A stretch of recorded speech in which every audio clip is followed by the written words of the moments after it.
আমার জন্য যদি ওর কোনো রকম ক্ষতি হয়ে যায় তাহলে কি হবে? আমি তো নিজেকে কোনোদিনও ক্ষমা করতে পারবো না। দাঁড়াও দাঁড়াও অত্রি, আমার একটু ভাবতে দাও। তুমি কি করবে বৌদি ভাই? এর মধ্যে তোমার করার কি আছে? তাহলে তুমি এতগুলো কথা আমায় কেন বললে না? তোমার এই সব দুঃখের কথা শুনে তাহলে আমি কি করব? বৌদি ভাই, হ্যাঁ অত্রি, আমি যদি তোমার কোনো কাজেই না লাগতে পারলাম তাহলে তোমার এই সব সমস্যা আমাকে বলে কি লাভ? আমার তো কোনো লাভ নেই, তোমারও কোনো লাভ নেই। দেখো বৌদি ভাই, দাদা ভাইয়ের সঙ্গে তোমার সম্পর্ক ভালো যাচ্ছে না।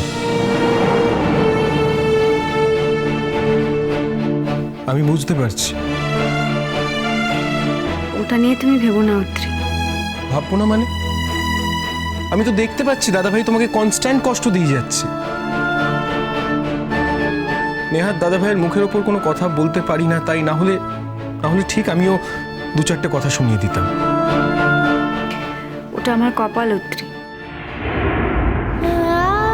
কপালের লেখা কি আর খণ্ডানো যায়? তোমার দাদা ভাইয়ের সাথে বোধহয় আমার সম্পর্ক এইরকমই থাকবে। ওটা নিয়ে আমি আর ভাবি না বললে তো চলবে না। তোমার একটা ভুলের জন্য, একটা সামান্য ভুলের জন্য কেউ তোমাকে এভাবে ইনসাল্ট করতে পারে না। ভুল তো মানুষ মাত্র হয় বৌদি ভাই। আচ্ছা, তুমি টিকিটটা খুঁজে পেয়েছিলে? অনেক খুঁজেছি, পাইনি কোথাও। তোমার কি মনে হয় বৌদি ভাই কোথায় যেতে পারে? জানি না অত্রি। আর এসব নিয়ে এখন কথা বলে কি হবে? তার থেকে তোমার সাথে জরুরি কথাটা সেরে নি।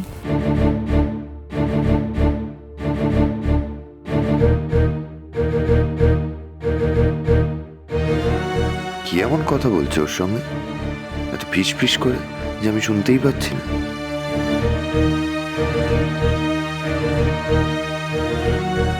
ঘরে যখন কেউ নেই তখন এত আস্তে আস্তে কথা বলারই বা কি আছে?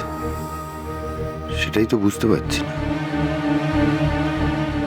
কঙ্কাবতীর কি বাজ বিচার বলে কিছু নেই? আমার ছোট ভাই সম্পর্কেও দেও ভাইয়ের মতো, ওর মাথাটাও এইভাবে চিবিয়ে চিবিয়ে খাচ্ছে। আর অত্রিরও দেখছি একদম বৌদির জন্য দরদ উতলে উঠছে। দেখো বৌদি ভাই, সব দিক ভালো করে চিন্তা ভাবনা করে কথা বলো। কি চিন্তা ভাবনা করে কথা বলার কথা বলছে ওরা? তার মানে কি কিছু প্ল্যান করলো? কি প্ল্যান? আমি যেটা বলছি ভেবে চিন্তেই বলছি। এই ব্যাপারটা কিন্তু খুব রিস্ক আছে বৌদি ভাই। রিস্ক? কঙ্কাবতী কি অত্রিকে কোনো বিপদে চালিত করতে চাইছে? ছি ছি ছি ছি ছি, লজ্জাও করে না।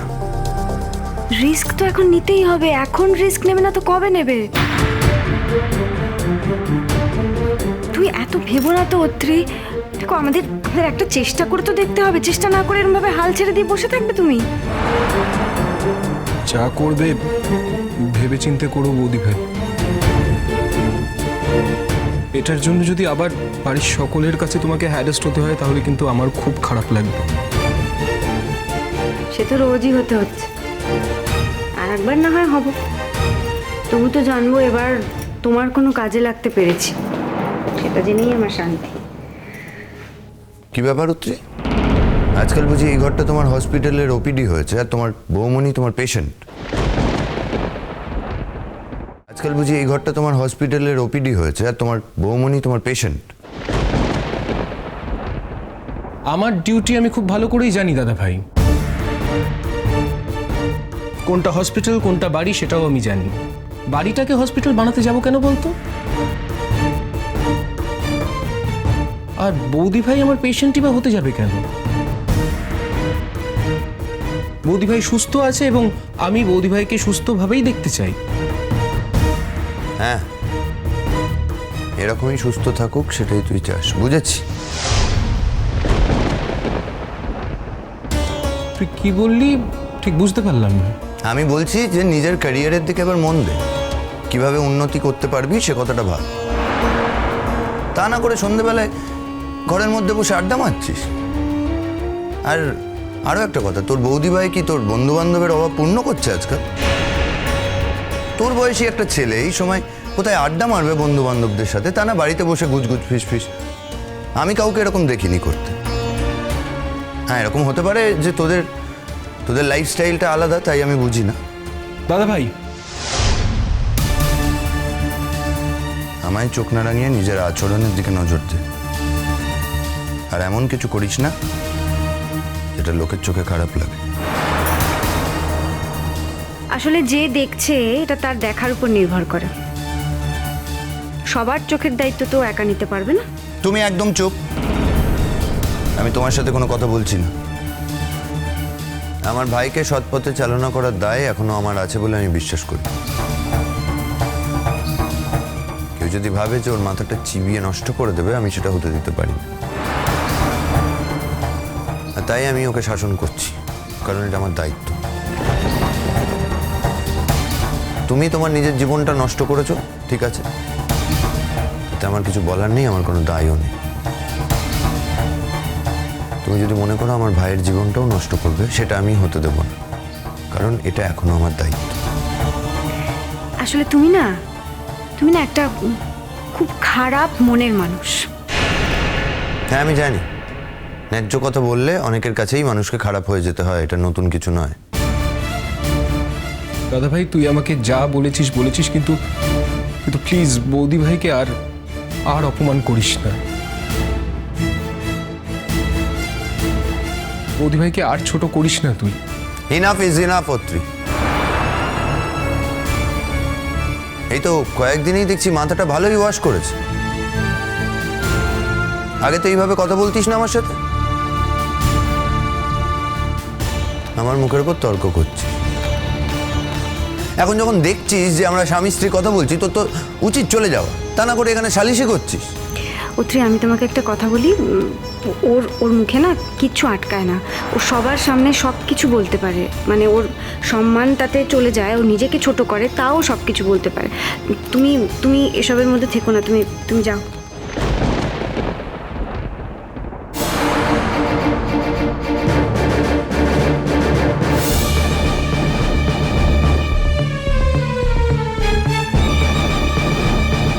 যে অসভ্যতাটা তুমি ওর সামনে করলে, সেটা ও চলে যাবার পর করলে ভালো হতো না?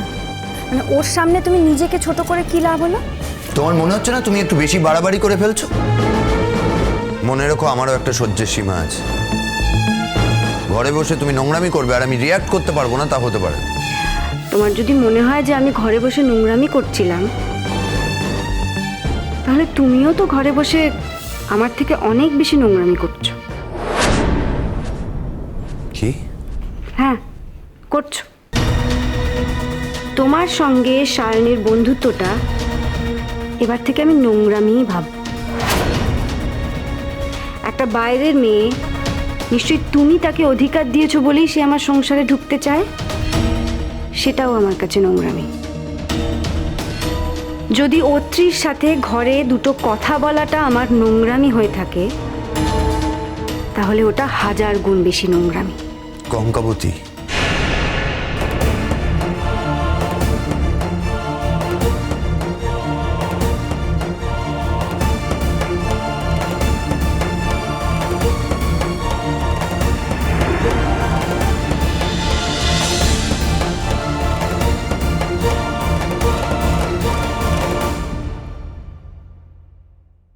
এই বাড়িতে না হুটহাট করে বউ মানুষদের বেরিয়ে যাওয়ার পারমিশন নেই।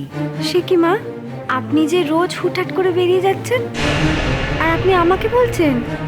তার মানে কি আপনি নিজেকেও মনে মনে এই বাড়ির বউ বলে স্বীকার করেন না? কি বলছো তুমি? কি আর বলবে বল দিইনি? হ্যাঁ, ঢিল ছুঁড়লে পাটকেলটি খেতে হয়। আজ আমি তোমার মজা বার করব। এতদিন তো আমি এটাই চাইছিলাম। আজ সেই সুবর্ণ সুযোগ হাতে এসে গেছে।